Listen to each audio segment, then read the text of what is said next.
Damn, good slapping the bass on there. You slapping? Pretty damn good. Oh, thank you. I'm still not tired of that song. Not even close. Sweet. Yeah, you got to do another one, Todd. An all Todd composition. You got anything in the tank? I'd have to figure something. I was listening to oh my God. I know it's Tuesday, but is this ever good? What is that? Gin? No, it's whiskey, but it's good whiskey. It's not like Crown Royal or anything. It's like In the jarro? in the jarro, yes. It's called Bareface. So it was like I said, I want to get a whiskey, but I don't want Crown. I don't want Gibson's. I want something that's got something to it. Right. So it says it's an O2. I don't know what that means. Like like the date? Yep. Like 2002? Yep. Oh, okay. That's different. It's really fucking good. Yeah. I have Well. I have company coming over on Friday and he's a whiskey guy. Oh, I get something new. I show What do you you. got? Yeah. Bacon? Oh, what did Todd get?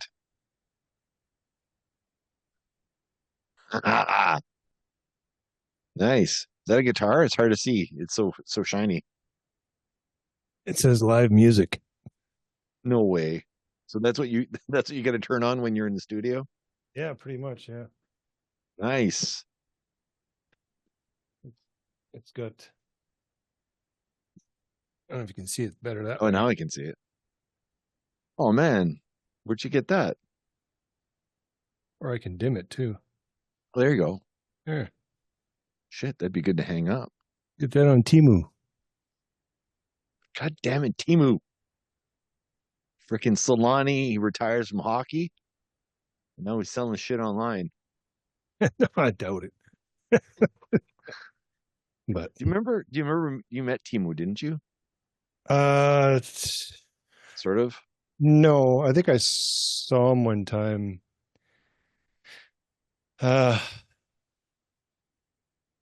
don't know if it was Like dinner, he was a having dinner somewhere, what, right? Was that where you saw him? yeah, it could have been. That's could have been what it was. I think we were with Ted or something. And it's like, there's Timo Solani. I'm like, what the fuck? Timo Solani eats food just like the rest of us? What's he doing here? What's he doing here? That must be the biggest hockey player that ever came out of freaking Winnipeg. Like in terms of popularity. Yeah. Oh, I mean, yeah. I mean, he's well known. You just have to say his name. I mean, Yeah. if you're from Winnipeg, you would have to know his name. Oh yeah. Say my name. Say my name, say my name. So not to burst anyone's bubble, but we just had Anne Murray's birthday. Did mom Yeah. send you did mom send you the message? Yeah. Mm, So in her honor, fucking bitch. like water. Yeah. Well, no, that's from mom. That's not us saying it. We're not uncouth. Mom is uncouth whenever Anne Marie's name comes up. Yeah. Oh God. So Crazy. we're recording just because, like, why not? We got a Yeah, sure. filler episode here. So I already recorded next week's episode, which is 499, Okay. which I just recorded in the car. Just I used the lapel mic after 3 tries. I said, fuck the lapel mic. So And just recorded off the speaker in the fucking car. I was going to say, so how's the lapel mic working for you? Fucking garbage. Yeah. Why? Yeah, Picks in the up car. well, it's very sensitive. Picks up every little thing. Yeah. Even with the wind shear on, I couldn't get it to, like, you Very, gotta be like sitting and doing nothing and not moving. And yeah, it's it very, was fine. very, Sorry, go ahead. no, I was going to say it's very sensitive. Yeah. It's like a penis mic. Very sensitive. Sorry. The tip's very sensitive. Mhm. Yes. Yes. So we're recording next week our 500th Yeah. live. Big 500 live. So did you see what the topics are? No. Are Oh, they are they in the calendar? yeah, it's in the calendar. It's the name of the episode. Okay, I'll have to look into that after. So we have a special guest, which we're not going to tell anybody who it is. We're keeping that special. I don't know why. Just Yeah. Surprise. but the hint is that I don't know. This episode, this what we're recording now is probably going to come out after anyway, after 500. So spoilers. We don't know. We don't know what's going to happen. So don't spoil it for us. Yeah. But I thought it was appropriate to bring that person on because he was going to be the co-host of this show at one point. Like this is, and then I can't remember. I think he might have suggested, like, why don't you get your brother on? And I'm like, oh, Todd doesn't like talking. Todd doesn't want to come on and talk. And then, of course, that person was totally right that I should have had you on. And then you came on. And I was like, wow. Like, why did I not think it was going to work? I did. I didn't think it was not going to work. I didn't think it would work as well as it worked, I guess. Like you're natural, the star of the show. Yeah. Shining star. So we're recording for Witchpolice tonight, and Sam from Witchpolice is the one that said, "Why isn't it called the Fast Fret and Sean Geek Podcast? Why is it called Sean Geek Podcast?" Well, you do all the work. I just show up. Yeah, but you're the Jesse Ventura to the Gorilla Monsoon. The color commentator. Hey, you're not bleeding. Bleeding. I got no time to bleed. That was Jesse Ventura, wasn't it? That Predator. was, yes. That's right. Predator, yep. Something like that. Something like that. Yeah. Yeah, so I was thinking for the 500th, we're going to we have those topics which are in the title. I don't know if I've hinted at what we're doing to anybody on social media, but again, spoiler, if you've already heard the 500th episode, then we're talking into the air right now to nobody. But we'll do topic board if we get lost, which I'm sure we won't. We'll probably just end up chatting and just keep going. Right. Sounds good. Yeah. Sounds like a plan. So what's going on with you? What's new? Well, Universal Audio had a sale on, so I ended up getting it's called the Lion, which is a Plexi. It says here 68 super lead amp. So you've got three different amps in one pedal for a Marshall. Wait, in a pedal? In the pedal. But the pedal is like an amp. It's not a pedal, it's an amp pedal. And it takes way more juice than a regular, pedal, because the regular pedal, the milliamps is minimal. It's like don't you put like a 2A battery in a pedal? Well, I don't know, it's like maybe two 2As. 50 milliamp or something, but this year you need like 400 milliamps just to run this pedal. So what I did is I've got one that I have daisy chained, right? It's not recommended to use a daisy chain type of power supply. So I had to buy a heavier duty one power supply for this. So what I did is I plugged this in, and then I also picked up a couple other pedals. One of those is their famous LA2A, which is hold that up to the camera. It's like a studio compressor. Closer. Audience has to see this here. Oh. Yeah, I know. It's anyway. Yeah. That what does that do?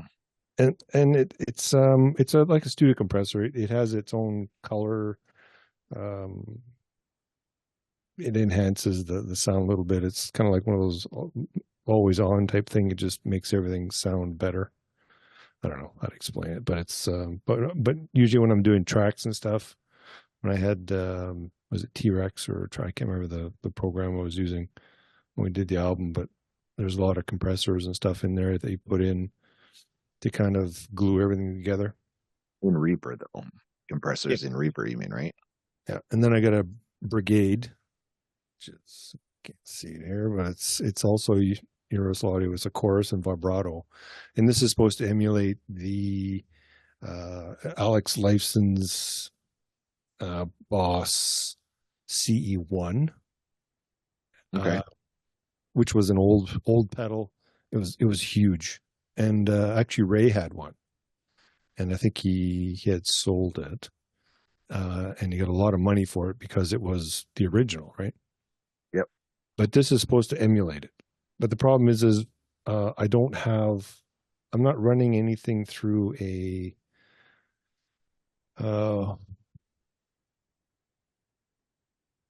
I'm not. I'm not running a. Was it? What do you call it now? Send and return type of thing through the effects loop. I don't have that because I just have the pedal. So it really raises the sound level of the pedal a little too much. Like if I run it clean, it's not bad, but when I turn it up, everything, even like I tried to use like an echo delay type of thing, but when you have the amp cranked, it cranks everything else up, and it just doesn't sound right. That's why I need kind of an effects loop to go through, but I don't know. It's just toys.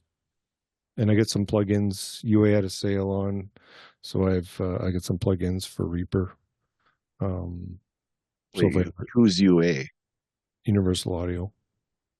that make Reaper? No, Universal Audio is Who just is a company that that does all this high end recording equipment and okay. stuff. Yeah, Why are you buying these things? Is this a hint of what's coming up? I don't know. I just puttering and playing and experimenting, and then I get those things for Reaper that I have to put in. I bought them just because everything was on sale right now, and now I just got to load them in and then just find a reason to use them. So yeah, Yeah, I did. I went through a buying spree with Native Instruments and a couple and Magics. yeah. I don't know if I can use the Magics. I don't think I can use the Magics ones in Reaper. Magix is easier to use as a program, but there's something in there where, like when I'm playing the drums, the delay. So I hit, I go, pop, pop. So when I'm going, hitting a beat, I can't, so that like, because it does not feedback, but the audio loops back into your headphones, right? So when you're hitting, your hands are not matching the beats, Are you and using it's really distracting. are you using the ASIO driver for that for the latency? No, the latency is pretty much what you're saying. Like when you hit it, yeah, it's latency. Yeah, sound comes later on type yeah. thing. So you want to get I, it as possible. I'm gonna have to check my settings and Yeah, so then see. I'm sure there's something, but it's funny. I think when I was doing the piano in there, no problem, hmm, none whatsoever. So I don't know. yeah. So there's So I don't know. an I got to play with the setting. I think the drum, maybe my drums are older than my keyboard too. Like maybe there's something there where you got to mess with the latency as well. Like maybe there's, I don't know, but it's yeah. fine. It works fine in Reaper. There's no delay in Reaper whatsoever.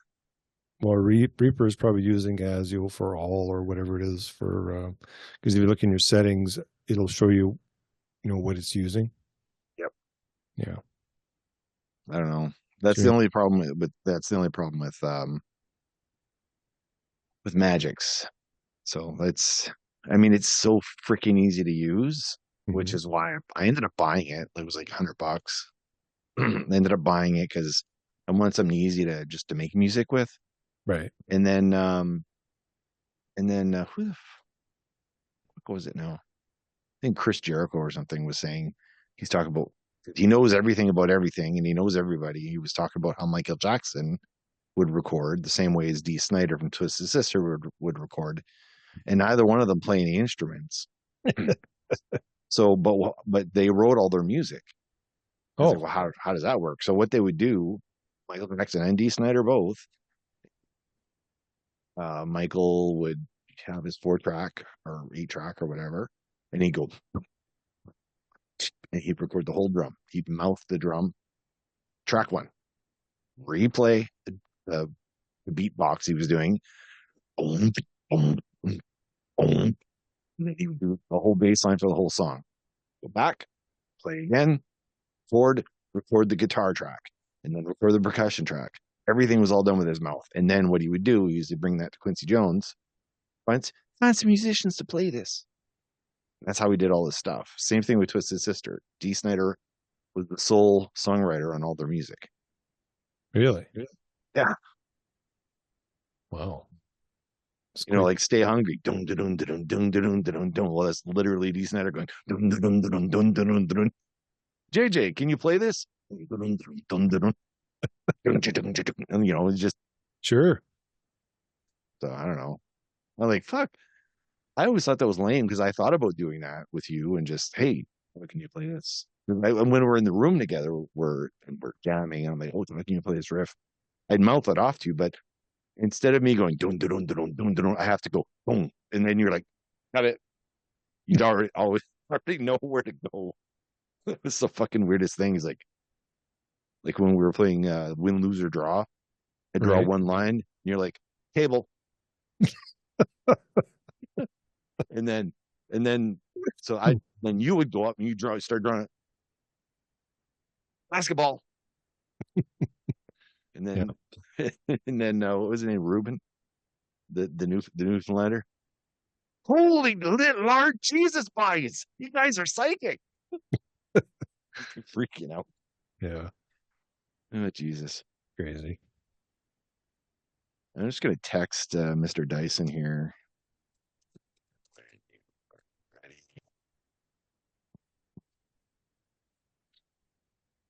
Already. I wonder if he's had any more correspondence with Jake Tapper. I want to bring that up. That's actually one of the things I wanted to bring up. Because you know what happened on the weekend? What? How about Jake? Is it Jake Tapper? Or Jack? Shit, I don't remember now. I bought his book anyway. I found it on the weekend. I bought his book. Jake Tapper. Okay, well, he's here. So we're gonna have to. Okay, this is the end of the Sean Geek and Pup Best Friend episode. I'm gonna jump into Witchpolice.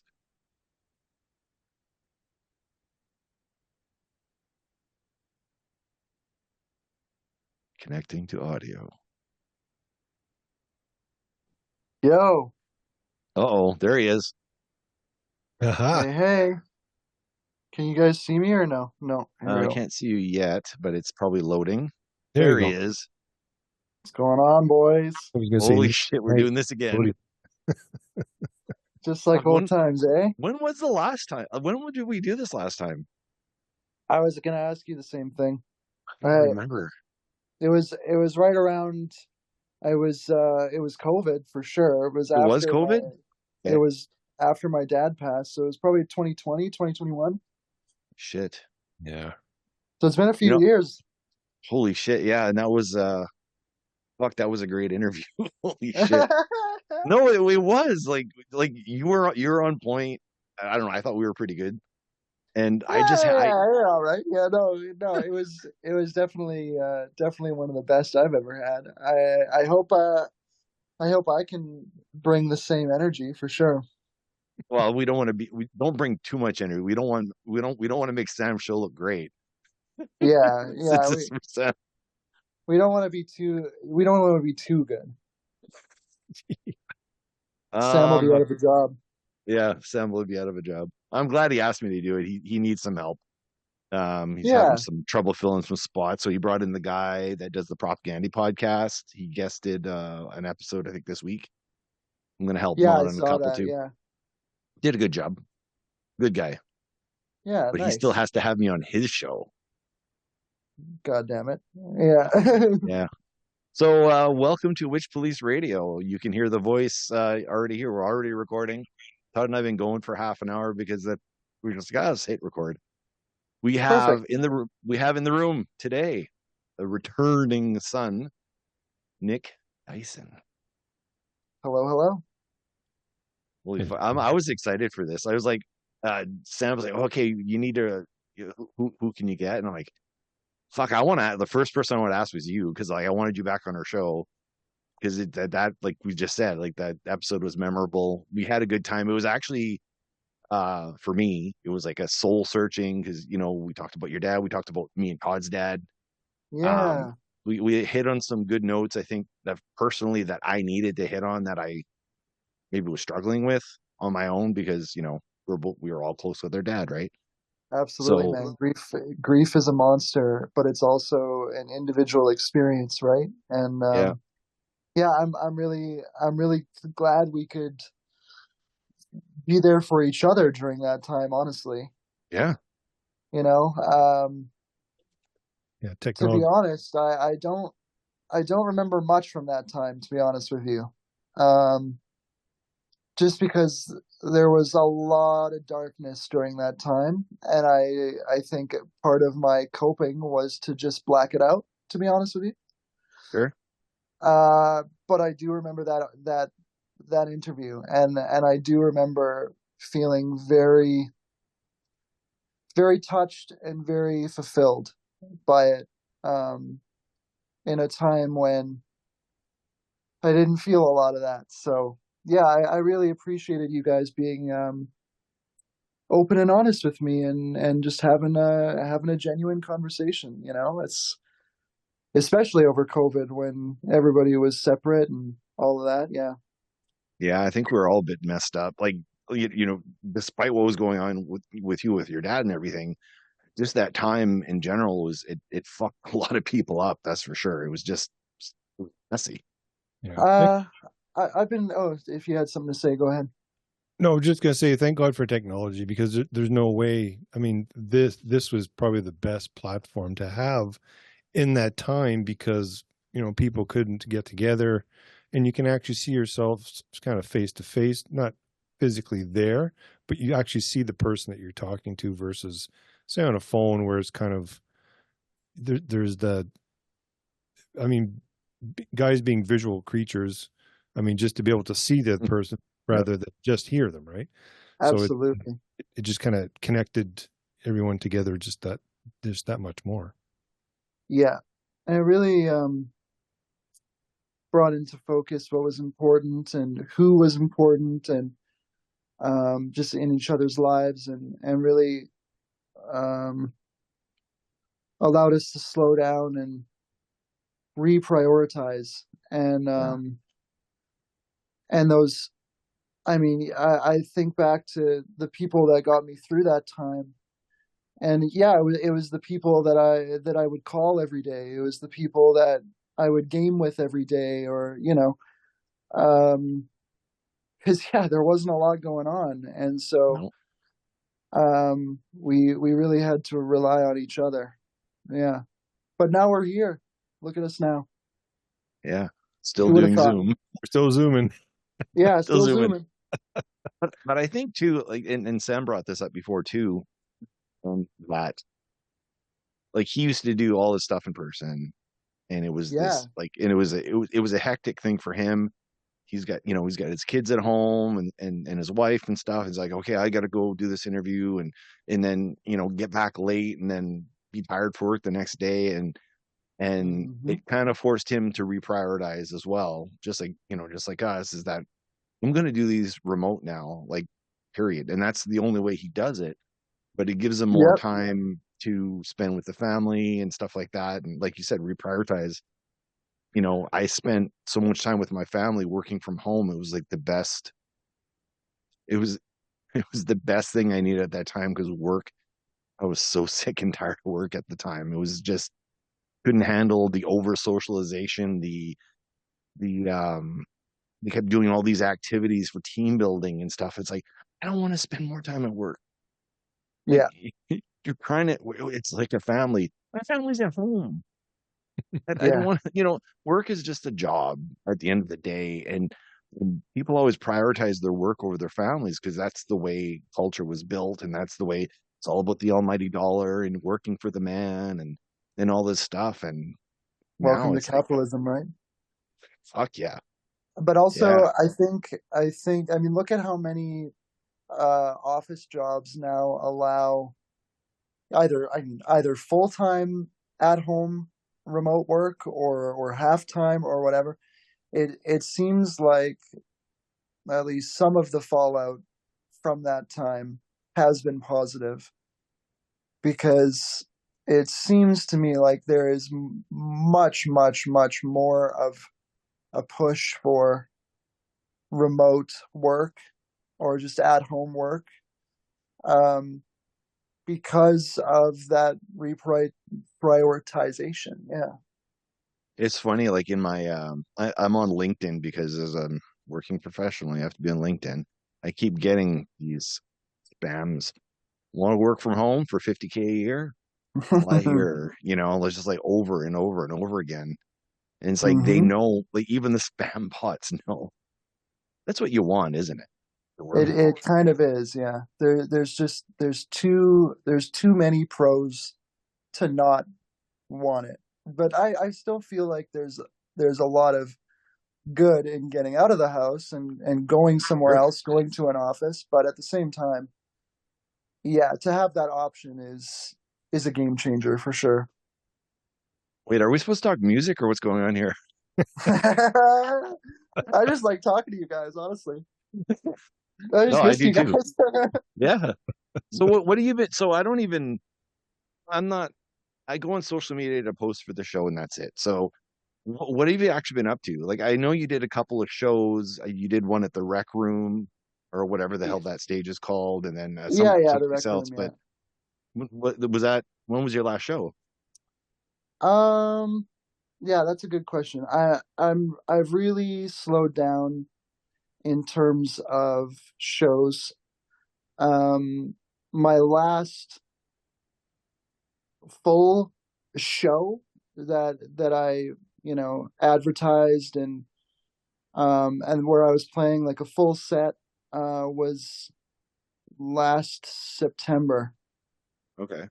and then I played a memorial show shortly after that Oh for a yeah, I friend remember of seeing the after that. Yeah. yeah for a friend of ours that passed away. But other than that, it's definitely been quiet, but only on the live front. I am very much in writing mode, Okay. and I I've actually I'm stoked to talk to you guys because I'm kind of switching gears, and I was excited to talk about it. While I'm in writing mode for my solo stuff, I have always wanted to front a rock band, a punk I grunge remember you band. talking about this. Did I? Okay. Oh So yeah, man. I was excited for it because I'm a fan of the Bonaducci's and the paperbacks. I don't know if you know who they are. no, I don't, but I'm gonna look Oh, them up right after oh this. I'll my. tell you that. Okay, dude, like I'm not lying. Go listen. If you want some really evocative, great storytelling, lyricism with some punk rock, that's where you That's it, go. eh? That's where you go. Period. That's high Honestly, there's a praise. whole bunch of stuff on Bandcamp. I know Doug McLean, who's the band leader for both. Great fucking guy, like amazing guy. And those bands are just great. So go listen to that. But you talked about that last time. I do remember that because you do have a punky. There's a punky angst to what you do, even though it's kind of mellow and not melancholic, but I don't know what the word is. I always think Nick Drake. It's Nick Drake-ish.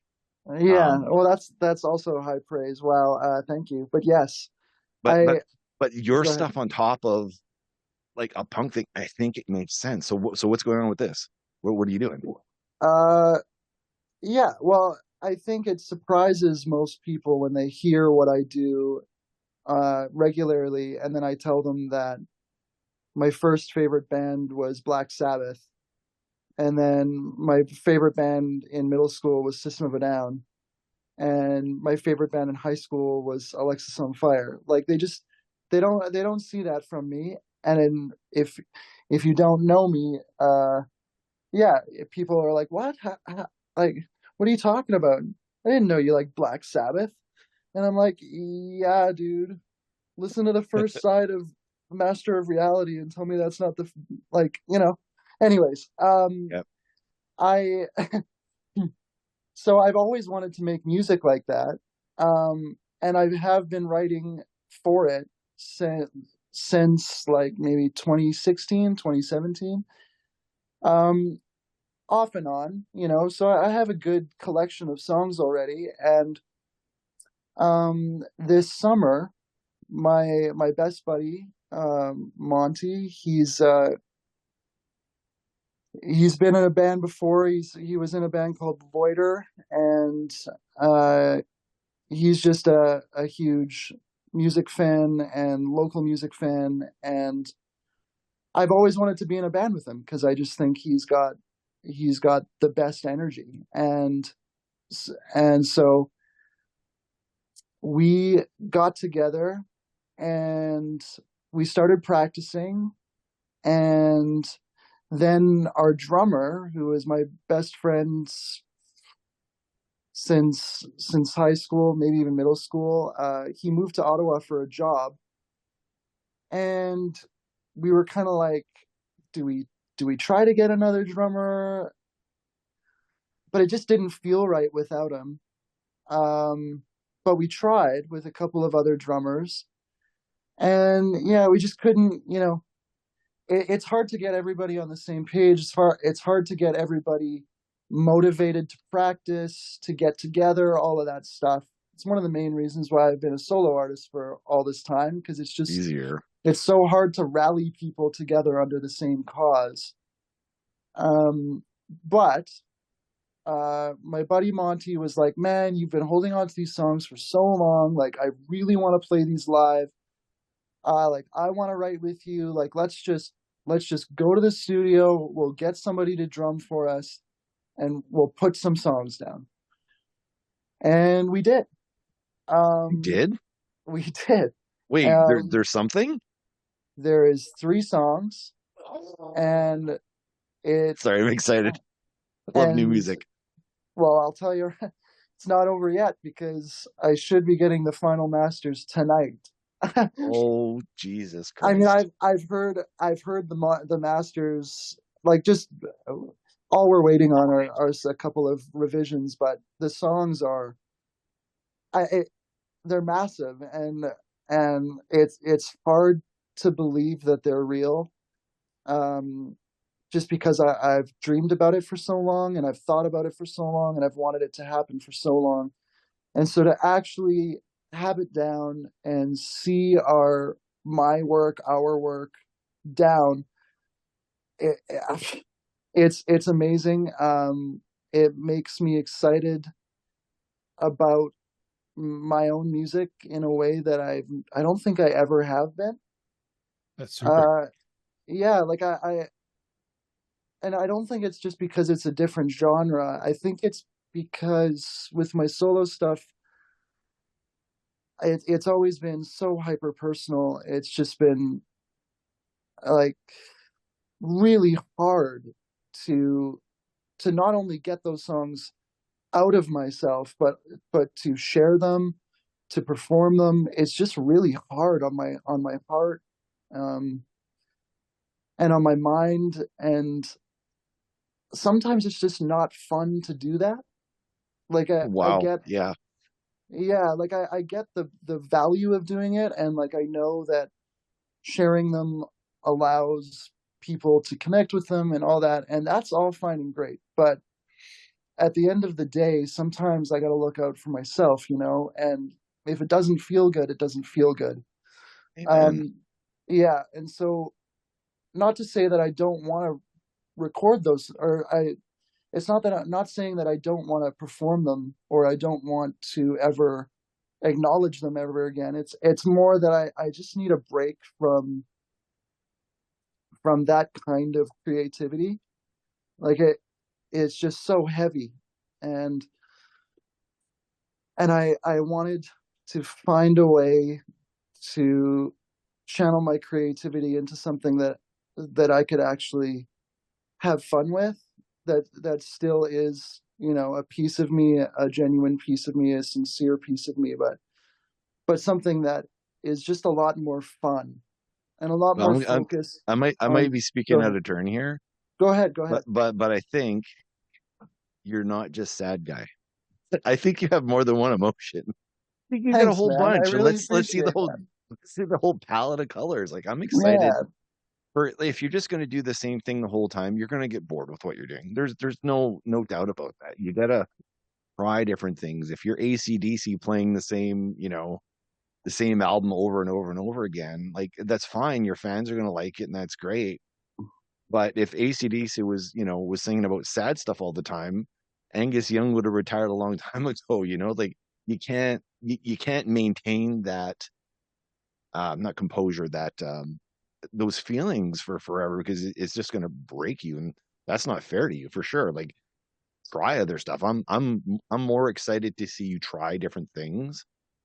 And you know, like Devon Aducci is like, again, I can't rave enough about them. Like there's sadness in their songs, but because there's a punk thing, it's a little bit better. But I'm sure there's some songs that Doug doesn't ever want to do ever again. And I don't think he plays music anymore because I think some of those songs are too personal. But maybe if he had found another outlet, you know, other Yeah. types of songs to do, you know. Yeah. I think I'm learning how to write differently as well, in a way that kind of protects my heart a little better. That's not so on the nose and just horribly vulnerable. Even. Um, Yeah. but at the same time, though, when I was in the studio for that day doing these songs, I mean, I was yelling, and I don't get to do that. Like, and I've never done that in the studio, right? And so I was surprisingly self-conscious about how it sounded, and I still am. But I know that when we were in the studio, I was asking my guys, like, hey, if this doesn't sound good, you better tell me now, because I don't want to make a fool out of myself for trying something that I really shouldn't be, or I don't want to get super invested in this, get super excited about it for people to go, oh, you stick to what you know, buddy, Um, but But somebody will tell you that though, regardless. So you got to be careful who you're listening to, right? well, you're right about that too. I mean, that that's the the age old thing where not everybody's gonna like what you do, No. regardless of whatever it is.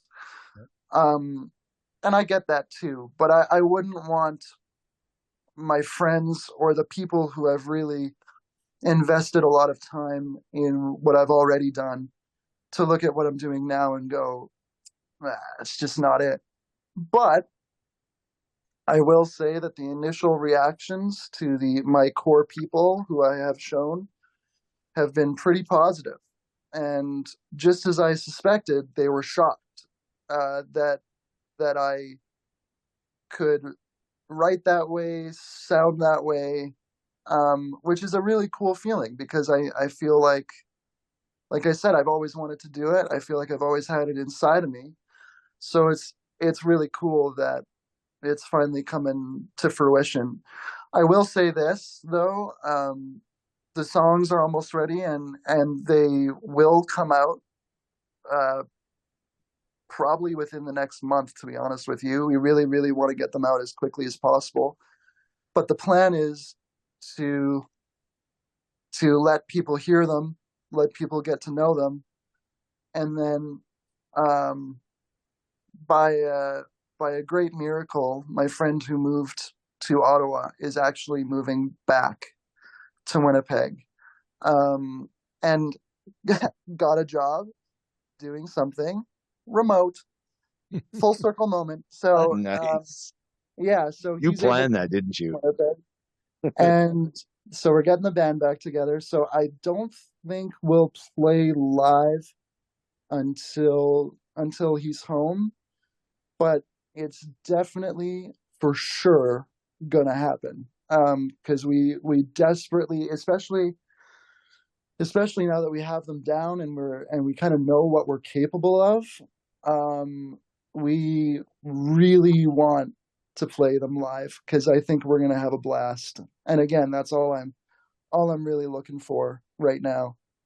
So is this person like, okay, so you have your album, Yes, or sorry, the three songs that you did. yeah. Now, this person is coming from Ottawa. Was this person playing on these three songs? No, so okay, the full story. Here's the full lore, okay? Yeah. About 2017, him and I got together.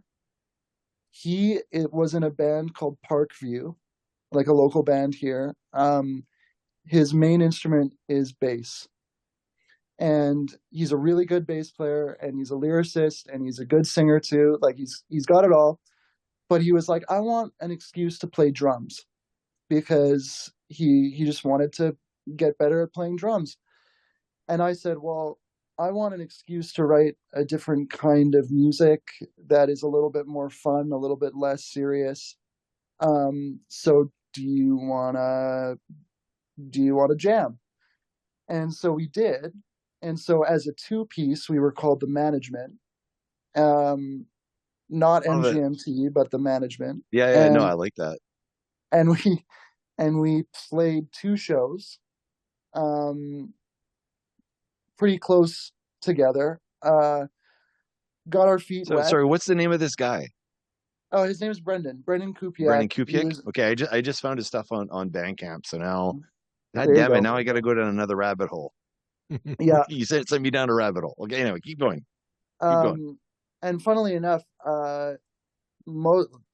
two of those guys in that band I've known my whole life, and I did gang vocals on their EP at Private Ear Studio. So I am in the So which song here? I'm looking at the I'm in list here. I forget which ones. There's more than one. Yeah, There's probably like 3 or 4 that have gang vocals, but oh wow, they've got one called Anthems. Just because I love promoting indie local stuff. of So the course album's called Anthems of a Generation by Parkview. That sounds right? that's the It one. says Yeah. Brendan Kupiak, Matthew Mallory, and Braden Shaw. Yes, sir. So there's a song called 146, which I like numbered. I want to hear that song. I would play it now, but I'm talking to you, so I'll stay focused here. Never mind, Let You Go, Nude Song, Sixth Floor, Passport, and Unpack, and Anthems of a Generation. And they're very like very old school punk, very like but old school pop punk, like Newfound Glory, Okay. No Effects, that kind of stuff. Oh, okay. Yeah, As soon as yeah, we're done here, this is what I'm listening to. yeah, man. It's a great EP.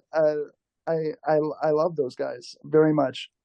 Um, so Brendan and I did the two shows, and then I was like, you know what, we should bring my best buddy Monty, who was the one I mentioned, Yep. into the fold, and we started jamming, and that's when he got the job. So we never really were able to get it off the ground, and now that we've got the songs down, it's an inevitability at this point. So can I ask a question? So are you playing Go like ahead. electric on this then, or are you playing Oh yeah, but an electric acoustic, or? no, this is full. I would say, like I said, dude, I think you're gonna be a little bit shocked. It's pretty heavy. Shock me. Bring it on. I'll I'll send you the secret Dropbox link after this interview. How about that? That's what. Fuck yeah. I'm not gonna turn that down. But so yeah, as you can tell, I'm very excited about it. But at the same time, I will say, in terms of my solo stuff. I'm writing more than I've ever written in my entire life, including when I first started. I've I've banked around 20 songs, which has never happened to me. Usually when I go into a studio to do an album, I've got 10 songs and that's all I've got. There's no B-sides, there's no nothing. And usually, maybe, if I'm lucky, I'll write one more in the recording process, so it makes 11. But I've never had more than I need, you know? Last summer, maybe this is the first time I've talked about this too. I have been busy, I guess. Last summer, I went to House of Wonders with Adam Furr. He's a great producer, but he also fronts a band called Yes We Mystic. Okay. Oh yeah. Okay. Yeah. So over the summer, last summer, I went to his studio and we recorded an EP of my solo songs. They are not ready to come out. I don't know when exactly they will come out, but they are recorded. They are done. Very, very proud of it. Very excited for people to hear it for a lot of reasons. But on top of that, I've got about 20 songs that I've written mostly over the last few months. Honestly, I've really hit a stride. I don't know why, but yeah, for whatever reason, it's flowing out of me, and like I said, it's never really happened to me like this before. So I'm really excited to go to the studio and be able to have a pool of songs to work with, you know? Like I don't know what that's like. I don't know which ones we're going to choose to do, And you then know? what happens like if you when you've got that many songs ready that far in advance?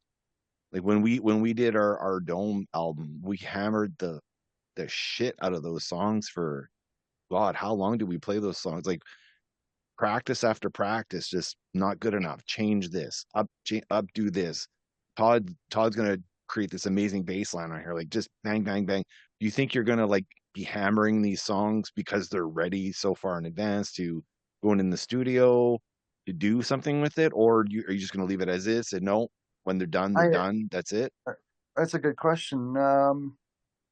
Well, actually, with the EP that I did with Adam, we actually the first day in the studio, we didn't actually record much. We spent the whole day workshopping the songs.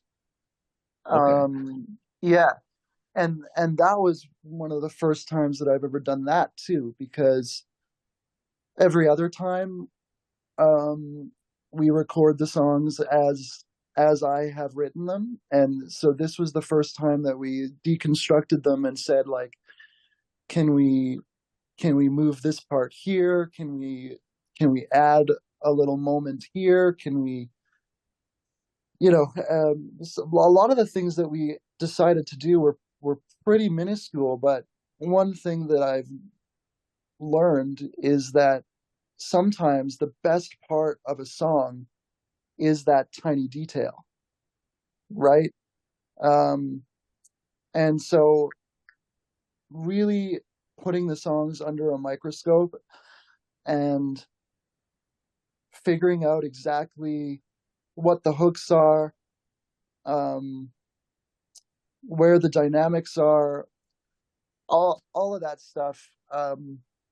It was a really fun new experience for me, and I'm sure come time for me to record this pool of songs, I'm sure I will do the same kind of process, because I really did enjoy it, and I think it served the songs really well. So I don't see why I wouldn't do it again. Because usually when I write a song, most of the time they're about 80% complete. Um, there's only a few times where I've written a song from start to finish, and I'm like, this is a full, complete song. There is nothing that I would think needs to be changed. Nothing. It's perfect the way it is. There's not a lot of songs that I've ever written. I know exactly which ones they are. I could count on probably one hand. But those are the songs that are, I don't know. I'm sure as a songwriter yourself, have you ever had songs where you're just like, that one's different? You know, like maybe it came out of you as a stream of conscious, or it was just super easy for whatever reason. It Oh just yeah, kind of for flowed sure. out of you, and you know exactly what I'm talking about, right? Like you Oh yeah, know big those time. songs, and you know you can picture in your head exactly which songs of yours I'm talking about. Yep, Um, 100%. yeah, and so that doesn't happen to me all the time, obviously. So yeah, I really, really enjoy the process of and understanding that just writing the song is actually like step one. um, and there, and I think for a lot of people who aren't either like there's just a lot of people that don't actually understand how much goes into not just like the inception of the song, but getting it from square one to in your ears on Spotify. Like it's a huge process. Well, well, okay. Like, if you want to talk about that, Todd, who did our mastering and recording and stuff, like he knows that full well because he's the guy twiddling the knobs and turn this up, turn this down, press this, or Yeah, like and it's nuts. and to me, I don't have that kind of vision because maybe it's because I'm a Libra and I can't make decisions. But when I have that kind of untethered, like just anything can happen and you can do anything you want, that that amount of choice is is really daunting to me and really scary to me, and I would never know where to start. Even if I even if I had an idea of what I wanted it to sound like, I still would have no idea where to start, which is why I need a producer. And I'm Yeah, okay with yeah. saying that. But I'm very envious of people who can do everything themselves. And I know lots of people that do, and I'm envious of all of them because I can only do so much myself. Can I ask you a question? Absolutely, Are you aware of Todd and I've talked to this before? Do you know who Wolfgang Van Halen is? absolutely, I do. Yes, Okay, so the fact, like based on what you said, so he goes in, records every single instrument. He's part of the mixing, the recording, the whole nine yards. He's playing every instrument on there. Imagine that. Like that, I know. I just get anxiety. I'm a Libra too. So I get major anxiety when I think about I listen to that album, I'm like, oh my gosh. How did you know? Like, because he's got to record one track at a time because he's doing every instrument himself, right? So he's like, and I'm Hmm. just getting anxious listening to this album. Like, holy fuck, like what if you fucked up that drum beat and that's your first track and now you're doing the guitar track, but then you fucked up you gotta go back and like I Let's bring it, I dude. can't. Let's bring it back to Boston's debut album, dude. It was done by one guy in his basement on tape. Like, come on, like On tape, yeah. like Even that's worse. just, and he did literally everything. So, yeah, that uh, Not Libra's either one of them, I'm sure. I I doubt it. Yes, sir. But yeah, that stuff, that amount of choice, that amount of freedom of choice is too much for me, and I'm totally okay with admitting that. I just want to ask, okay, so because and you were saying the music now is kind of flowing through you, and I think, do you think it's because it's a new thing? It's like when you're like the songs that you're writing before, okay, you're in your element, and then all of a sudden it's like, okay, I want to try something different, and it doesn't matter. And even Sean, like when we did Dome, it was totally something different than what we would normally do.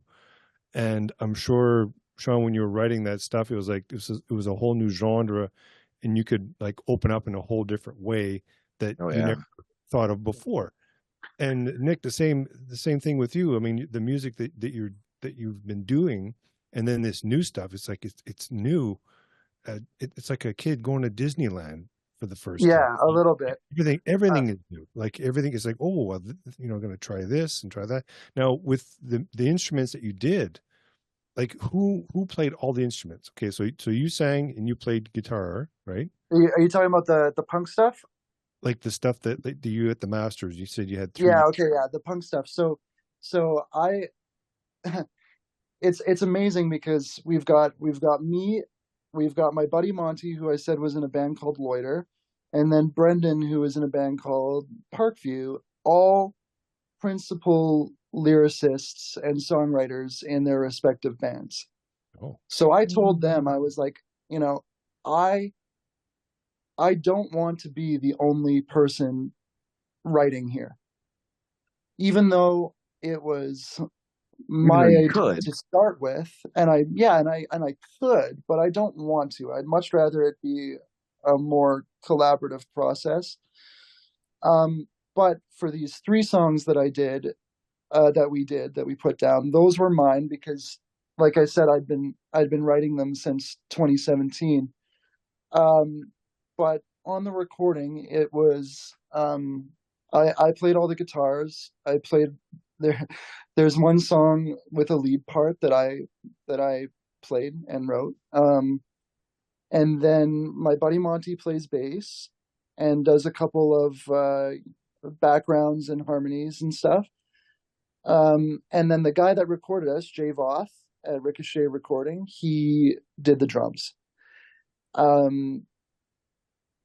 And he destroyed it. He killed it. It was amazing. I couldn't believe it. I again didn't really know what to expect, but it shattered all of my expectations. And then we also had my buddy Tommy, who was also in a band of his own, the Whatever Man, as well. Okay. He also was in 6 out of 10 for a bit, which is still around, I believe. I'm looking all this shit up, by the way. But he, yeah, go ahead. But he was doing some backgrounds for us as well. And when we play live, he is our second guitarist. Yeah, we had a great time, and it only took 2 days. I went Wait, over there. 2 days for 3 tracks? Yeah, we went hard, but Holy shit. I went over That's there impressive. I went over there myself to do the scratch tracks, so that Jay could do the drum tracks by himself, and then and then we had like a 12-13 hour day the next day with everybody, and that's when we put it all together. Yeah. Wow. Yeah. And it was, it was a blast. It was one of the best days I've had in a long time. And I'm very, very, very excited. See, I think that's the difference though. If you're working with a band versus working just by yourself, and you're making the calls. I know the producer or whatever is, maybe you should do this or maybe you should do that. But when you can bounce stuff off of other people, like I principally write by myself and then bring stuff to Todd. Yeah, But yeah, but when we were doing Dome, there was 4 of us writing. It was the weirdest fucking thing because it's like I don't have to be relied on to do anything. Like I can do my part. I can contribute to the other parts if I so choose. But it's a whole different and it must it's a free division up of parts. labor. Yeah, but and I think it frees up parts of your brain so you can maybe get your part even better because you don't Absolutely. have to worry about the other stuff. Like it's a whole different dynamic. Like Todd, you got to agree. Like it was like we'd never done anything like that before. It was very unique. We had different styles too. Like I was more of an '80s person. Alex did a lot of the heavier stuff. I mean, everybody had their own influence. So Yeah. you kind of, we'd do something, says, oh, you play that beat, and then he would play, and then I would play on top of that. Then Sean would start, writing stuff, and that's how kind of we built the songs. It wasn't like, okay, well, this is your part, this is your part, this is your part. Everything was done right from scratch, which was pretty awesome. Yeah, Awesome. and that kind of also if you're doing it from scratch, it allows everybody's voices to be heard, eh? Yeah. I think when I brought these songs, I kind of told the guys, like, yeah, I've had them forever, and yeah, like I feel like they're finished, but if you have any ideas whatsoever that will make them rock harder, like, I'm all ears, because all I really wanted was them to rock really hard, like, because I just wanted to make a statement. I wanted to, when people put this on and they're expecting something, they're gonna get something else, and it's gonna blow their mind, and that's what I wanted. So I I'm not, with my solo stuff, because it's so personal, because it's so in it's because it's so me. I'm very protective of it, and it is hard for me to relinquish control, especially in, like, the composition of the song itself. But with these, it was kind of like, I want everybody to have an input. And I'll give you an example. Actually, there's the one song that's probably the oldest. I wrote it in about 2018, 2017. So I've had it in my pocket for a long time, and so I got used to playing it a certain way. I got used to hearing it a certain way, and we were recording the vocals, and there's, in the chorus, there's the last word of the chorus, all the music drops out, and it's just the word anymore. And I was singing it a certain way both times, and Monty was like, "Man, I'm just thinking for the second chorus, if you just, instead of saying it like anymore, sing it like anymore, like just like the Yeah. tiniest little." And I immediately was like, absolutely, let's do it. But now it means something different. It And now has sure enough, the that, inflection completely changes yeah, what that word exactly, means. that tiny change just made all the difference. And so, yeah, I'm, especially with these songs, I was wide open, and I feel like I will stay that way, wide open to collabing in that way, because yeah, I want the songs to be the best that they can be, because I want them to make an impact when people hear them. Awesome. Okay, I'm just going to pause here for a sec. Yeah, go ahead. Because Sam has time limits on his thing. So here's the option. We can literally end Sam's episode here. I don't know how Todd's doing. And we can keep going and seg into our own shit, our own show. I'm kind of not done talking, but I have to keep a time limit for his stuff.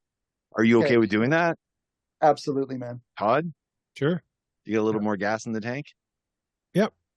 All right. So I'm just going to introduce it so I don't have to do it later. So welcome to the Sean Geek and Fast Red podcast. I am Sean Geek. And I am Fast Fred. And we have part 2 of our interview with Nic Dyson. Carrying over from Witchpolice Radio, we're continuing on here. Nic has just talked about a whole bunch of stuff. Go check out that episode over there. Welcome, Nic, to our show. It's like no weird. time has passed. I know, right? Like Groundhog Day. No. Yeah. No, I'm happy to keep talking. I've kept a lot of this to myself, and maybe to my, like, core people that will hear me rant about it, but it is nice to finally let some of this out and let people know that even though I'm not playing live and maybe they don't see me around as much, it is not because I am doing something else. I've actually been more creatively busy than I think I ever have been, maybe ever. You're doing something else's. You're doing a bunch of something else's. You're Yeah. doing some punk and you're doing some new material. So yeah. And I wanted to go back to what Todd was saying about how the music was flowing through me and how it felt different because it's a, different genre and whatever. And because I also wanted to relate that to my solo stuff, and because I have been trying to learn how to write my solo stuff differently as well, in a way that, like I said earlier, protects my heart, but is also fun.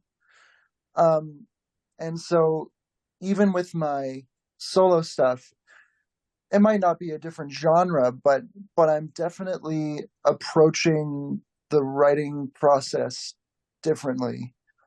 And I don't think that it's making it sound any different. I think it's just it's more focused, if that makes sense. Okay, stop there for a second because Yeah, I was listening to all your stuff today again. yeah. I mean, I Go listen to your stuff fairly regularly. Like I'll just go through a Nic Dyson day. But ahead. there's some of your latter stuff I'm Mhm. noticing, and you're saying it's not really different, but no, it is. Like there's some percussion in there. There's some cool studio stuff going on where you're kind of warbling or not warbling. I don't know what the word is. You're doing there's an effect on your voice and there's stuff like that. And when I'm hearing this stuff, I'm like, nah, like Nic has just started. Like there's more shit coming. And I like that you're kind of fucking around and not just being you could play safe, right? Just do the same thing over and over and over again, right? I could make Figments 2, Figments 3, Yeah. all I want. I feel like Figments. But why? Yeah, exactly. I feel like Figments is the perfect representation of the artist that I people expect me to be. And there's nothing wrong with that. I love those songs. But it's kind of like people have been telling me that I sound like Nick Drake, Elliott Smith, all that stuff. And so I channeled all of that into that record, right? Um, After that, with Brain Fog, um, those are like my most personal songs by far. But when we did those songs uh, with my producer friend Roman Clark, um, we kind of we said we want it to sound like this, but just a little bit more fucked up. Yeah, And so it was I would kind of agree. like Yeah. we want it to sound like this, but just a little bit off kilter from that. And I think we did that. And then with the most recent stuff that I've released, the Reflections Refractions EP, um, I don't know if you know this, but those songs are actually old songs. Those No, are no, very yeah. those are very old songs, including the first song I ever wrote. Um, and that was kind of our COVID. That was my COVID passion project. A little bit of a self-indulgent thing that I've always wanted to do because and it was kind of like a what's the word I'm looking for? Um, a self-curated greatest hits, but Yeah, re okay. because I love a lot of those songs and they're a huge part of me. And but I also know that when I recorded them, my voice wasn't as strong, my playing wasn't as strong, the recording itself wasn't very strong. Um, and although those recordings are infinitely sentimental because of their connection to my dad and everything, I felt like they deserved new life. so I wanted to I just wanted to revitalize them a little bit and say, like, even though I wrote these songs a long time ago and I probably won't play them very often, they're still really important and they still are good songs. So we put that out, again, kind of self-indulgently, but at the same time, when we went in to do those, we were kind of like, what if we put down the acoustic guitar?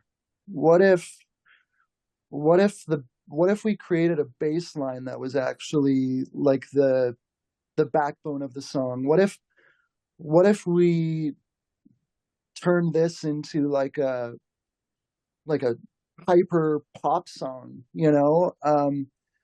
And that was very fun and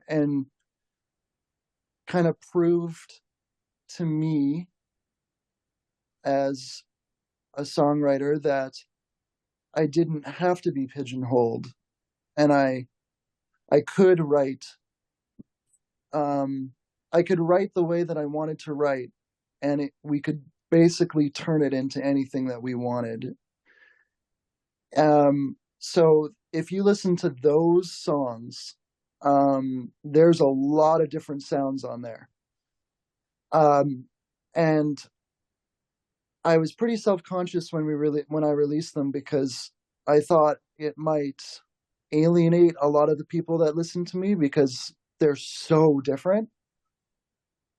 But I also felt like it was a full circle moment. Now we're going to get really deep. I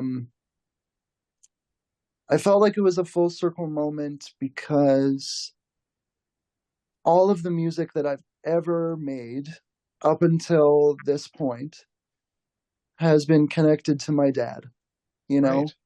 Right. Everything up until Brain Fog, because Brain Fog was, so sorry, I'm going to go back. Figments was the first thing that he did not record. Everything that came before it, he was the guy recording it. And so when we did Figments, when we first started the recording of Figments, and I did that with Jay, the guy that did the punk stuff. So he, my dad was still driving me to those recording sessions.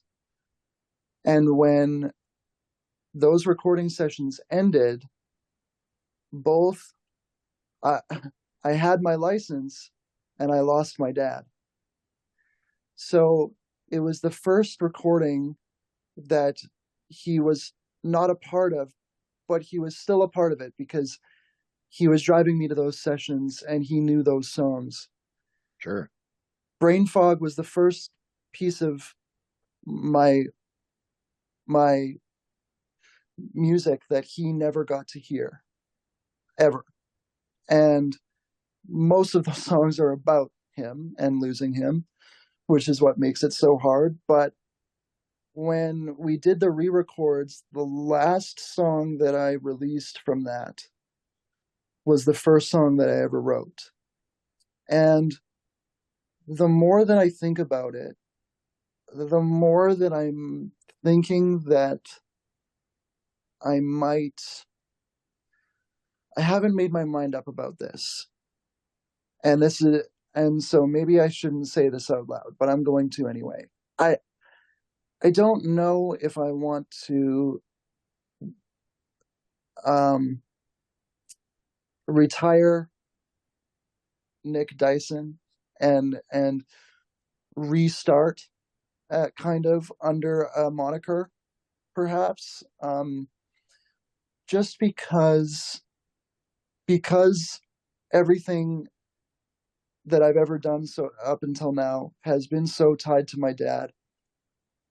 It feels like I've tried to find words for it, but it feels like you're trying to preserve what you've done with your dad as something, as a chapter. As something separate. You don't want to water it down. You want to keep it fresh. You want it to say, this is what this is. anything I'm doing after that will be, I guess, another chapter. Phase 2 or whatever. What type of, what was the genre of the music that your dad used to listen to? His favorite band was Black Sabbath. Okay. Yeah. So I got my love for music, but ultimately my love for heavy music, long before I found a love for acoustic folk sad music, you know. But he was a metalhead, self-appointed metalhead for sure. Now, each song, like if you took, say, Saturday Night Fever, okay, Sure. song, okay, so it's a disco song, and you know that when someone writes an original song, other artists will do the same song, sometimes in another genre. If you had some of the songs that you're doing, or even the new ones that you have now, and did, say a tribute to your dad, to say, okay, well, this is more of a rock from that era style of music. Like, if you ever done that type of, instead of like just the acoustic, now you're getting into the band stuff. I mean, your options are endless. You can do whatever genre you want. You can take a song that you've written already, like you said, and you can change it into a whole different style. And sorry, let me just say real quick here, that might take some of the weight of it off. If you did that. That's a really good point. And before COVID and immediately after COVID, I was kind of toying with the idea of playing with a full band, like playing my solo stuff with a full band. And you brought this up last time, actually. You had talked about that you wanted to do that. Yeah, and I still do, but a part of that would be exactly what you're talking about, is taking maybe not the whole set, but taking a couple songs, and full banding them, reorganizing them into a full band setting. I still want to do that, but I've got lots of coals in the fire now, and I'm choosing to go the band, like my punk band way. I feel like before I do full band solo stuff, I feel like this will be kind of a way for me to get back to playing live, but also playing with a band, getting back to collaborating with people, because,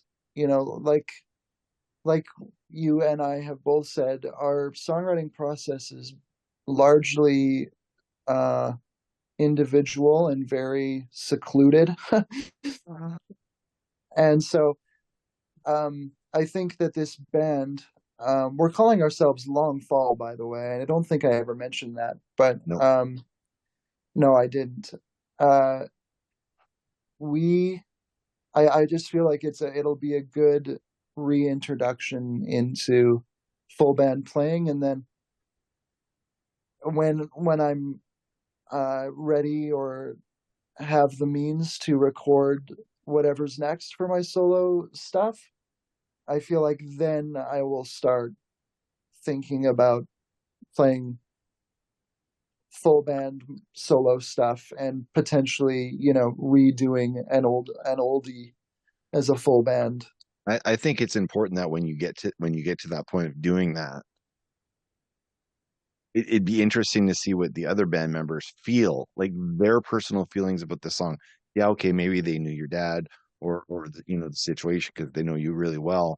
But it'd be interesting because you're in your head, that version of that of a particular song means specifically this. But for somebody else listening, they're associating a different experience to it. So their interpretation of the song, even though they know what it's about, but for them it means something a little bit different. So if you have, the two other people in the band, because it's a three piece, right? Yeah. So the other two people in the band. Well, actually, four live, but We have an Okay. unofficial fourth member, but he's actually the fourth member. That's my buddy Tommy. He Okay. but he's actually our fourth member. In fact, I think we're going to use one of his songs, and I'm going to learn it and sing it as my own, which is also something that I've never done. Like it's 100% his song. He wrote it from start to finish. It is his song, and I'm not taking that away from him. But I'm going to learn it, and I'm going to sing it. And it's scary, but I'm super excited for it because it's a great song. Well, like I was saying, like if your version of one of your songs in your head, it's grief, for example. Yeah, But someone else, the way they deal with grief might be anger.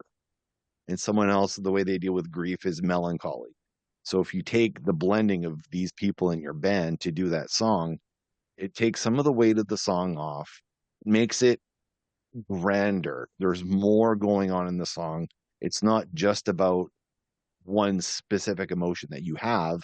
Now it yeah, gets spread out. So when you doing someone else's song, it's the same thing. When he wrote that song, it means this. It's this specific thing. But when you're singing it, now it's just going to breathe life into the song and make it a bigger song and just have more grandeur or whatever. You know what I mean? yeah. Absolutely, and it brings up another thing that I've been talking to a lot of different creative friends, not just songwriters, but writers and artists, where that whole process of releasing something and having other people put their own meaning onto it.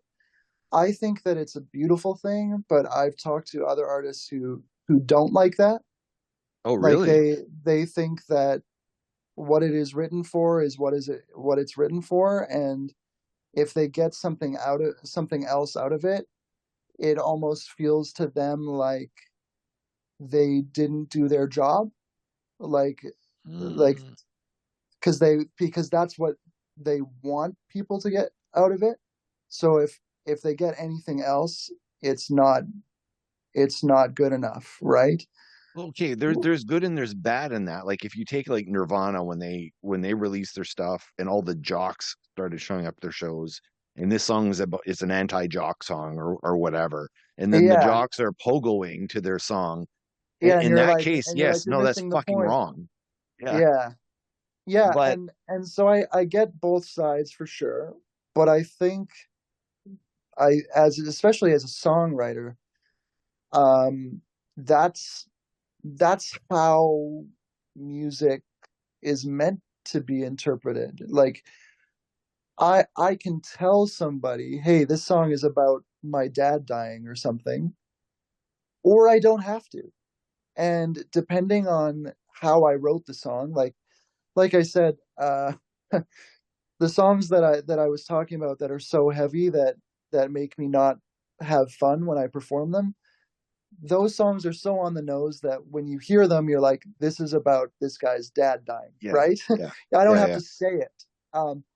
So I think when I say that I'm learning how to write differently, I think I'm learning how to write a little bit more ambiguously, so that it can mean that to me, and it might mean that to somebody else too. But it's totally acceptable for them to get something totally different out of it, and I think that that's awesome. I think that that's so cool, right? Because you're attaching your own life, your own experience, your own everything onto something that I made. I just think that that's all you could ever hope for as a songwriter. Honestly, yeah. Everybody can do Um, it differently. Yeah. yeah, so it's but I mean, dude, we could talk about the complexities of sharing music and like releasing music and having people hear it. We could talk about that all night. Well, I was just gonna say, like, I don't know. This is it. I don't know. Emotional is the right word. I guess I'm kind of emotional. There's a song that we did called Paradigm, right? And when we played this song live, to me, this is a song about my dad. And Todd probably doesn't even realize that's what I wrote. No, me and lyrics. I don't. I listen to the music. What's the song about? I have no idea. but like, so when I wrote this song, it was about how this is my how I did it. It was how people put my father on a particular pedestal, and I was being told that I wasn't honoring it properly when he passed away. That's to me that's what I was writing about. But other people have heard the song as meaning something else. Like they said, oh, it's a couple and they're fighting and he's incredibly violent. She's trying to protect herself. I'm like, what? How did you get that from song about my dad? But then if I go back if I just read the lyrics as is and go through it, I'm like, okay, Under yeah, I that can lens, yeah. I can see that. And then there's moments in there where, oh shit, you're interpreting that as religion, but that's not what I mean at all. Because there's a mention of the line is archaic catastrophe of our Trinity, and people thought that meant they're talking about the Holy Trinity, but the Trinity I was talking about was me, Todd, and Dad. So See that, and that's amazing. That's but so amazing. but it's cool. But I remember we performed the song at Club St. B, and I was I think I had my eyes closed and I was just singing and I was just imagining Dad, and I was very overwhelmed, and the crowd just quieted down for this song, and they just stood there and watched. Like for the other songs, the rockier songs, but for that song they just stopped and watched, and I did not pay attention to them because I was like, I can't. If I look anybody in the eye, I'm fucked. Yeah, Like I'm no, I'm just gonna totally lose I've been control. there. I've been there many a time, especially being by myself on stage, and it's not very loud. Most of the time, people are talking over me, but because I'm usually the acoustic opener, right? But there have been those special moments when, for whatever reason, you cut through the noise and people just have that feeling where they're like, okay, it's time to shut the hell up and listen, right? Yeah. And then all of a sudden you can hear a pin drop and you're like, oh, these people are hanging on every word I say right now.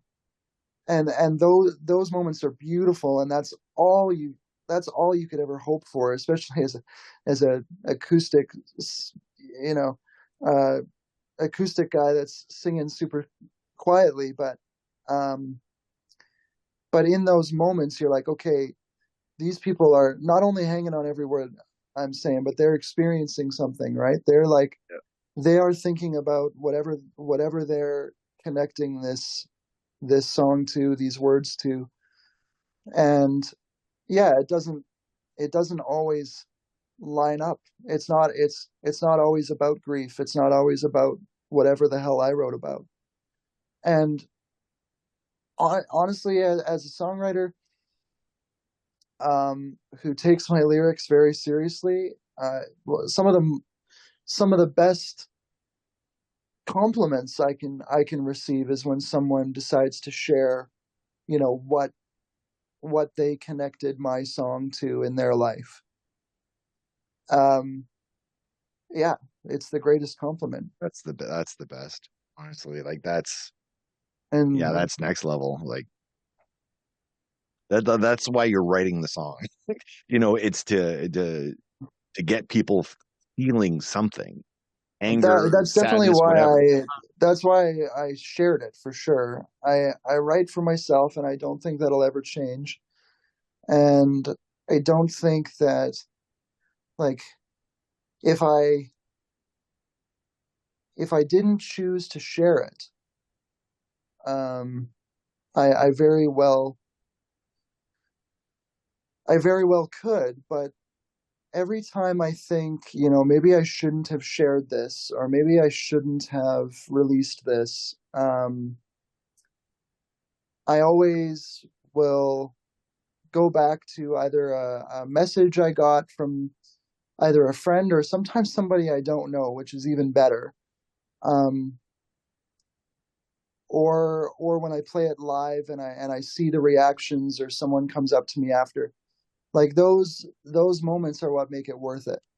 And I wish I had that more, selfishly, because I feel like it would push me forward a little bit more, and it wouldn't, I wouldn't feel so um scared or or overwhelmed by sharing something so vulnerable, if I got that kind of reassurance, almost, a little bit more. But I think the only reason why I don't get it very often is because I don't play often. Yeah. And I don't Yeah. play often, and you know, I was really lucky that Birthday Cake, the label here in Winnipeg, decided to release Brain Fog. They really helped push it into ears, and got it onto some big playlists, and really, like, um, you know, propelled me forward in that way, and got me into a lot of new ears. But for the So most, go that's ahead. interesting, because I was wondering about that, because all of a sudden, like, I mean, I follow you on social media, so I don't see all your posts, but every once in a while it's like you just get this huge, like, Surge. up, yeah, and it's like, where the fuck did that come from? Because I always wonder. But so these guys have been pushing your stuff, like they're actually Uh, getting it onto just playlists and stuff.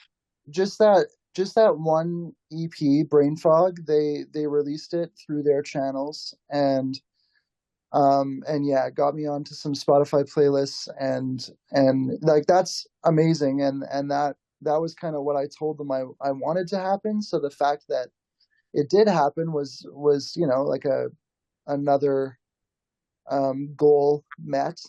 But but now I'm actually finding a lot of success on TikTok, if you can believe it. Um, I I believe it. had Yeah. I had a video. I just, honestly, it took me 10 minutes on my couch. I put a picture of my face that I took. It wasn't like a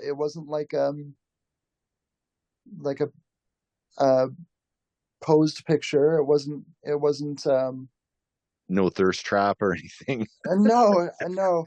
It was literally just a picture of my face, and one of the songs from Brain Fog, which at the time, like, when I posted it, was already 3 years old.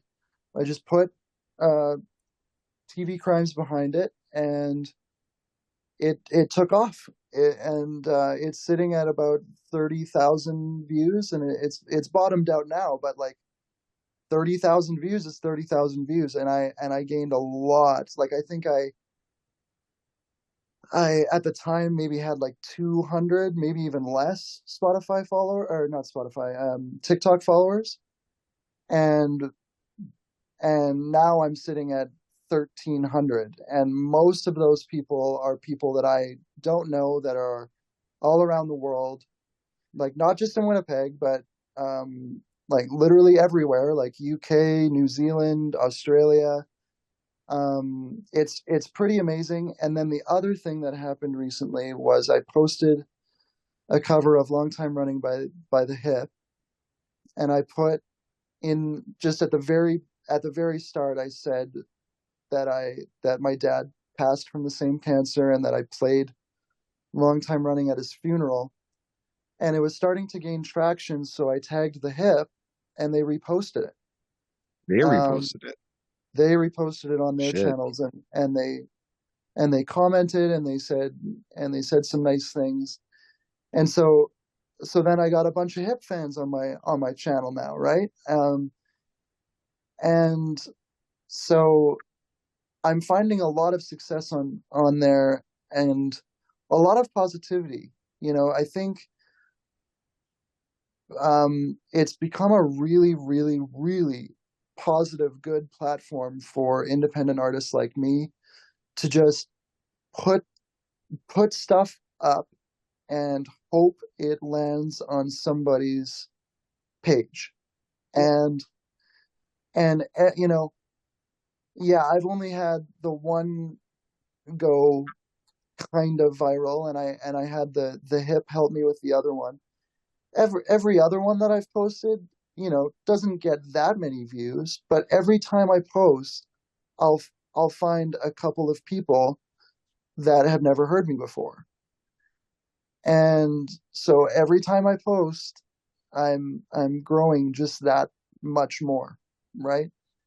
And and you just never know.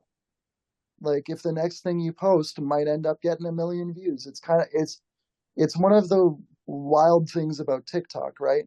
And I think the way that platform works is that people are more uh, inclined to they're more inclined to engage with it either by reposting it, commenting, liking. It's just more of a open platform where people are just, I don't know, they're a lot less reserved to engage. And as as I'm sure y'all know, engagement is everything, right? Oh God, yeah. And just like with the hip thing, with them reposting it, it's that one repost where all of a sudden I'm getting hundreds of views every minute, right? And so all it takes is that one person to hit that button and repost it onto their page so that all of their people will see it. It takes that one person. It's the same thing that happened when Jake Tapper came on the scene, right? And was This tweeting was what about. Todd wanted to bring this up. So I know everybody loves it because it's so, and I love it too because it's so random. It's so random. Never ever ever would have thought anything like that would have ever happened. But him doing that, like, exploded my social media, and it helped me exponentially. Like it got me from like five. It helped me break 1,000 Spotify followers. Like that's huge. mm, That's crazy. I mean, there are really established artists that I feel have way more under their belt and write way better songs than I do that have less followers than I do, right? But yeah, because that one guy pressed that one button on his Twitter, it's all it takes. it's all chance, opportunity. It's like the perfect confluence of events to make things happen. It's not always talent. It's not always, you know, Hmm.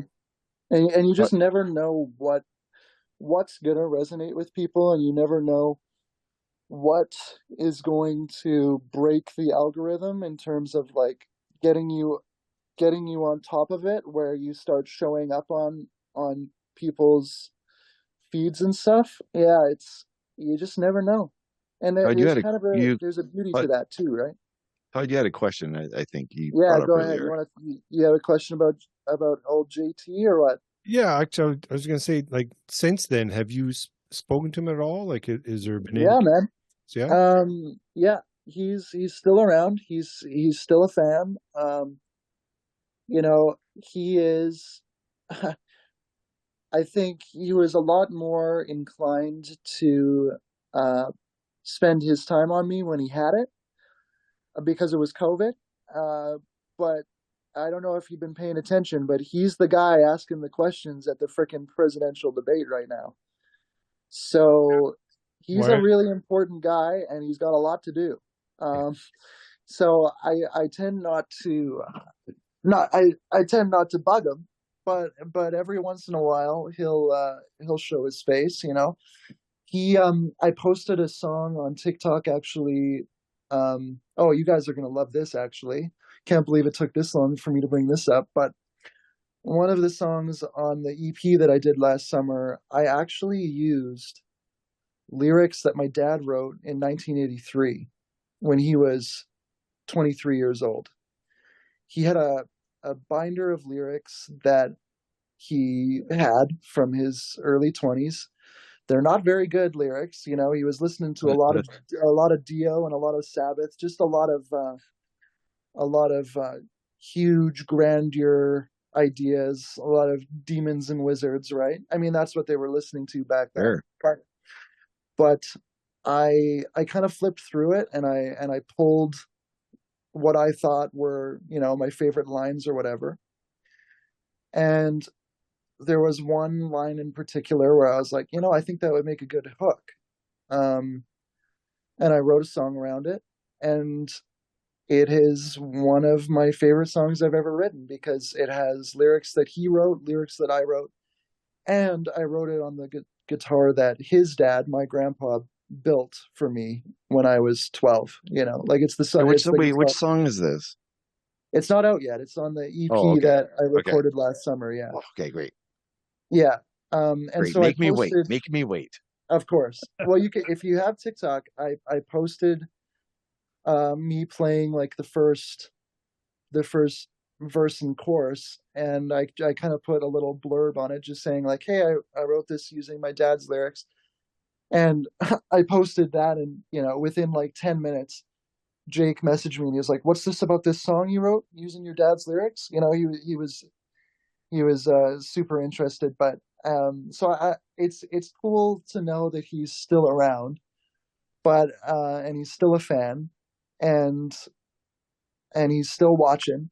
He's still keeping tabs. But yeah, it's amazing that happened. It's cool. Yeah, I watch him all the time on CNN. So he's got his own show. Nice. Was it 7 or something? The lead with Jake Tapper. Yeah. So and then he's also got a spin-off show about scandals in the United States. Like the guy is he's a big deal. He's got a lot going on. Yeah. Oh, for sure. Hey, so we have to thank him one more time for something else, though. Sure. He's the reason you're on the show tonight. Tonight? Why? Because I went to the library because there was a book sale at the library. They're selling, they sell some of the old books. And I'm going through and I'm like, what's that? You mean the Millennium Library? No. I was actually at the library in Lac du Bonnet, actually. Oh, no way. Okay. I was up there and I'm like, I see Jake Tapper. I pick up the book and it's Hellfire Club. And I'm like, oh, holy yeah. shit balls. I'm like, this is a book that I wanted to read like when it came out ages ago, because I was doing research into the group called the Hellfire Club. There's a whole historical story behind that group, right? And I was always fascinated with like, what the hell are they? Like, what were they doing? Minutemen or the Illuminati, or like there was so many. Anyway, I'd always wanted to read the book, and I had no idea who Jake Tapper was at the time. Yeah, and then when it came up that you guys are third cousins or whatever, and I'm like, oh fuck, like wait a minute, so anyway, I see the book in the library. I'm like, I gotta give Nic Dyson a call. Yeah, and that's why you're on the show. It was like Lac du Bonnet book sale. Hell yeah. Yeah, he's that's another thing about him is he's creative as well. I mean, he's an author and he's a cartoonist. I mean, yeah, he used to do cartoons. Yeah, like for the New York Times and stuff. Like the guy is sick. He's a creative. He gets it, and I think that's another part of it is he's not just a news anchor, but the fact that he's a creative and he's an artist and he understands it. He understands the creative life, and so he has that affinity for it, and that's why he like when he first discovered my existence, like the first thing that he did was find out that I did music and he listened to it. Very, very selfless thing that he did, but also just it shows that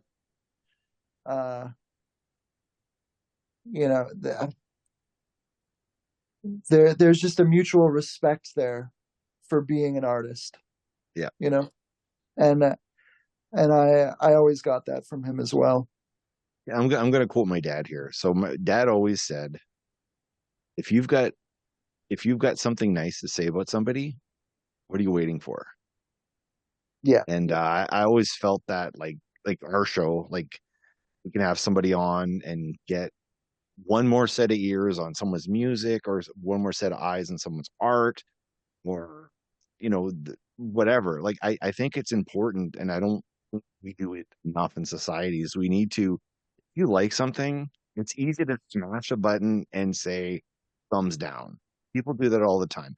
Bad reviews for this hotel, bad reviews for this restaurant, bad reviews for this book, bad, like, why do we need the bad reviews? Like, let's worry about Uh, if something is great, just fucking go to the top of the building and shout out, listen to this artist, read this book, buy this painting. Like, we got to do that more. It's so fucking important. I couldn't agree with you more. I really couldn't. I agree. I did that Uh, with well, it's crazy enough. It was McDonald's. Oh, yeah, this is a good story. I went to McDonald's and we went. It was on Robland, I think it was. So it was a different one. So we went there, and my God, the fries were the best fries I'd ever tasted. The burger was hot, very tasty. I went, you know what? I'm going to call up the manager. So I'm calling and says, I'd like to speak to the manager, please. And then she came on, and then I says, you know what? I says, this has got to be the best burger and fries I've ever had at McDonald's in all of them. And I just wanted to call just to let you know, if you want to let your staff know, just that you guys are doing a great job. And I did the same thing with a grocery store that had just opened up, Save On Foods in St. James. And it's just kind of a hole in the wall type thing, and not everybody knows about it, which is great because then I get to go there and it's not that busy. When I got there, it was fairly new. So I mean, everything was fresh. The lights are nice and bright. There's lots of room. And I called up the manager. I says, actually, you know what? I'm in this, and I told him, I said, this is probably the best store that I've gone to when it comes to get, for groceries and stuff. And then I says, I'm actually here now. I just wanted to let you know, that you guys are doing a great job. And yeah. they don't really expect that either, which is, No, yeah, especially in service industry, right? I mean, Especially in service industry. we Yeah. we take so many people, so many services for granted.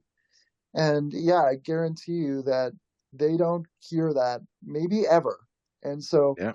for you to go out of your way to do that, I mean, it's going to sound cheesy, but it just goes back to you never know what a good word could do for someone. Yeah, it may have made their day. I don't know. Made their life, man. hoping. Made their month, made their year. I mean, you just never know. Yeah. I was like, I worked at a bookstore in my younger years, and I still remember I was 20 years old. This lady came in. He asked to speak to the manager. She said I did a really good job. She was trying to find this book, blah, blah, blah, blah. And she just painted this great picture of me to my boss. And I was 20 fucking years old at the time. I still remember that. Yeah, you never And forget that shit, man. and it's always going to be there. It's always it's gonna nudge me in the back of the head. Have you done this to somebody lately? Like, And go it do it. Like, it's important. and it's the same. Like I remember the first time I ever sang in front of anybody. I will never forget the first person that went out of their way to tell me that I sang it in grade 12 in my last year of high school. I sang at my talent show in front of my whole frickin' school, right? And it was still one of the biggest crowds I've ever played in front of. It was my entire school. And yeah, this person, as we were getting ready to go home after, we someone stopped me in the hallway, someone I'd never talked to before, and said, like, you played one of my favorite songs today. I played a cover of Day Old Hate by City and Color. And I'll never forget that ever for the rest of my life. And there are a few moments in my life like that where you receive something or you hear something from someone where you're just like, wow, like I will never ever ever forget that. Like it just yeah, you just carry it with you, and it pushes you forward, and yeah. It's permanent. It's a permanent effect. It's Yep. not a Yeah. temporary effect. It's a permanent effect. Mm-hmm. Absolutely, man. Like if you're at a show, the band just played a great set. They're picking up the chords and undoing, taking the drums apart. I don't want to disturb them. They're probably going to be pissed off. No, No. if you liked what you saw, Tell them. go. Tell them, yes. Like, remember we would do it like when we played shows and we played with other bands. It was like a battle of the bands thing we're in. And we're seeing all these bands we never would have gone to see or heard of otherwise, right? And then we see something good. And Todd, you and I would do that every time. DeLeo, go talk to DeLeo. Not our kind of music, but we really liked his performance. We thought he was great. We'd go talk to him after his set. Same thing with the dithalamide. Same thing with Disraeli Dreamers. Like we would always make a point to, you guys did really good. Oh Like man, yeah.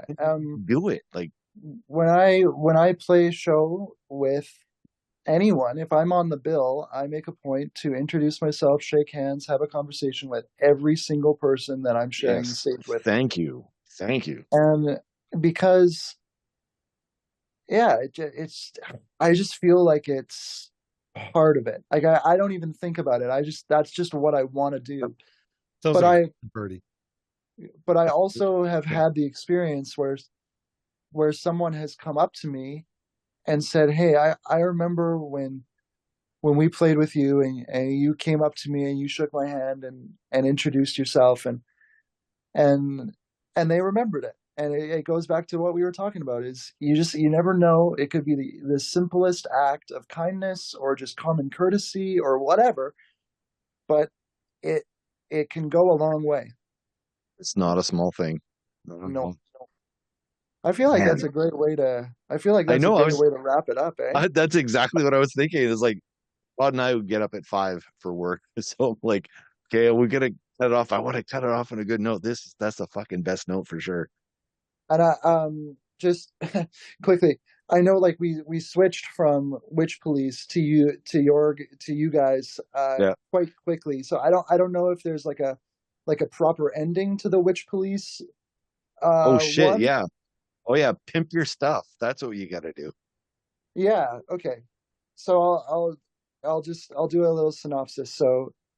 Um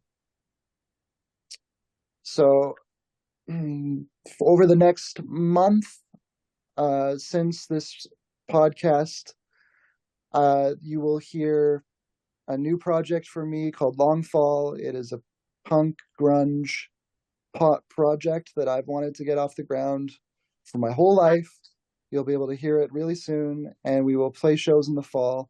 And in the meantime, I am writing tons of material for what will become at some point my next solo album, which I cannot wait for either, because I think I'm writing the best material I've ever written. And I am happy to be in this space creatively, and I feel like it's a privilege to be heard by anyone. So if anyone's listening to this, thank you for listening, and thank you for caring about local music. Where's the best place to reach you social media wise? Where do you hang out mostly? Well, TikTok, obviously. TikTok for sure. It used to be Twitter, but my Twitter got hacked Yes. by a MAGA guy. Or no, it was some guy in Nigeria who then sold my account to a MAGA guy. Awesome.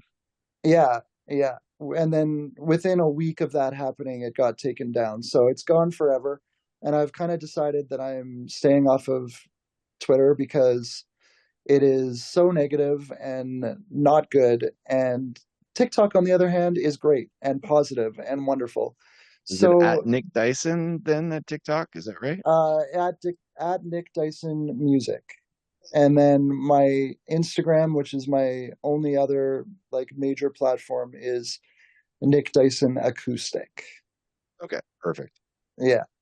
Go find him over there. Please go engage, because he will engage back with you, I promise. Unless you're being a dipshit or something. But then you'll probably engage even more. I might call you out for being a dipshit. Yeah. Well, Nick, this is great. It was too long between chats, and thanks for coming on, not for an interview, but for a conversation. Yeah, I that's why I was most looking forward to this, because I don't, when I talk to you guys, it doesn't feel like an interview. It feels like a conversation, right? We don't even have we don't even have fucking questions. It's I just mean, you like, did ask good questions, but and you know, but that wasn't the focus, right? yeah, And I really appreciate that, and uh I feel a deep affinity for you too, and I appreciate your time and your honesty and your vulnerability with me, talking about your dad. And yeah, I really appreciate you two. Thank you again. yeah, this is great. Awesome. Okay, thank you very much. I'm just gonna hit stop.